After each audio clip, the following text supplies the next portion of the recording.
Después del gran diluvio, la humanidad vuelve a multiplicarse y se asienta en una llanura fértil entre dos ríos, en la región que la Biblia llama Sinar. Hablan un solo idioma, comparten una sola cultura y deciden hacer algo que ningún pueblo antes había intentado: construir una ciudad con una torre que llegue hasta el cielo.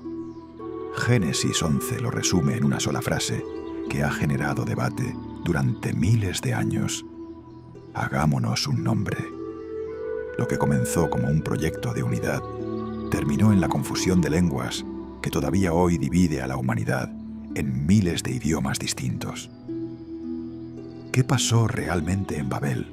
¿Y existió esa torre fuera de las páginas del Génesis? El texto de Génesis es breve pero denso. Los descendientes de Noé llegan a la llanura de Sinar, en el territorio del actual Irak, y deciden fabricar ladrillos cocidos al fuego, usando asfalto natural, el betún que brota del suelo mesopotámico, como mortero en lugar de la piedra y el barro tradicionales. Con esta tecnología más resistente, levantan una ciudad y en su centro una torre cuya cúspide debía tocar los cielos. La motivación no es solo arquitectónica. El texto sugiere un deseo de fama colectiva y, según muchos comentaristas judíos y cristianos, un intento de centralizar todo el poder humano bajo un solo proyecto, un solo idioma, una sola voluntad, sin lugar para la dependencia de Dios. Aunque el relato bíblico no menciona el nombre de un constructor, la tradición judía posterior asocia el proyecto con Nimrod, un gobernante mencionado pocos versículos antes como fundador de las primeras grandes ciudades de Mesopotamia. La arqueología, por su parte, ha encontrado un candidato histórico muy concreto para inspirar esta historia: el Etemenanki, un zigurat dedicado al dios Marduk, en el corazón de la antigua Babilonia. Aunque la estructura original es mucho más antigua, fue el rey neobabilónico Nabucodonosor II quien siglos más tarde la reconstruyó a una escala monumental, con una base cuadrada de aproximadamente 90 metros por lado y una altura estimada similar. El historiador griego Heródoto describió haber visto esta torre escalonada con sus propios ojos siglos después, antes de que terminara reducida a ruinas. Los zigurats mesopotámicos no eran torres aisladas, sino templos escalonados, construidos en niveles decrecientes de ladrillo de barro secado al sol, recubiertos por una capa exterior de ladrillo cocido más resistente y unidos con betún impermeable, exactamente la técnica que describe Génesis.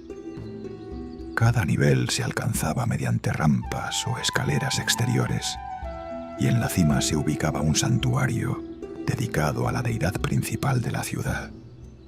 Construir una de estas estructuras requería miles de trabajadores, hornos funcionando sin descanso y una organización social compleja, casi una ciudad entera dedicada a un solo objetivo.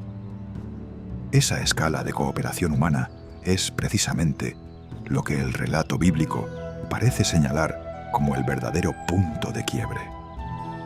Según el Génesis, Dios desciende a observar el proyecto y decide intervenir, no destruyendo la torre con fuego o terremoto, sino con una herramienta mucho más sutil: confundir el lenguaje de los constructores para que ya no puedan entenderse entre sí.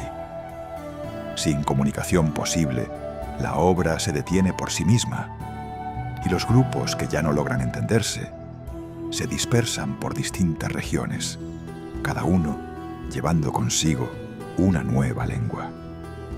El texto juega con el nombre mismo de la ciudad, Babel, que en hebreo evoca el verbo confundir, mientras que en acadio, el idioma original de Babilonia, significaba puerta de los dioses. Esa doble lectura resume el contraste entre la ambición humana de alcanzar el cielo y el resultado real: una humanidad fragmentada en idiomas que ya no se comprenden. Hoy, las ruinas del Etemenanki sobreviven apenas como cimientos enterrados bajo la arena cerca de la ciudad iraquí de Gila. Un montículo discreto que poco sugiere la grandeza que una vez inspiró este relato. Pero la pregunta que plantea Babel sigue intacta. ¿Qué ocurre cuando la humanidad concentra todo su poder y ambición en un solo proyecto sin lugar para lo divino? Para algunos es una advertencia sobre el orgullo colectivo. Para otros, una explicación simbólica del origen de la diversidad cultural del mundo. Lo cierto es que miles de años después, seguimos hablando miles de idiomas distintos, y la torre que debía unirnos terminó paradójicamente dispersándonos por toda la tierra. Si te gustó este recorrido por uno de los mitos fundacionales de la humanidad, suscríbete, porque la próxima semana seguimos explorando los misterios que la Biblia dejó sin resolver.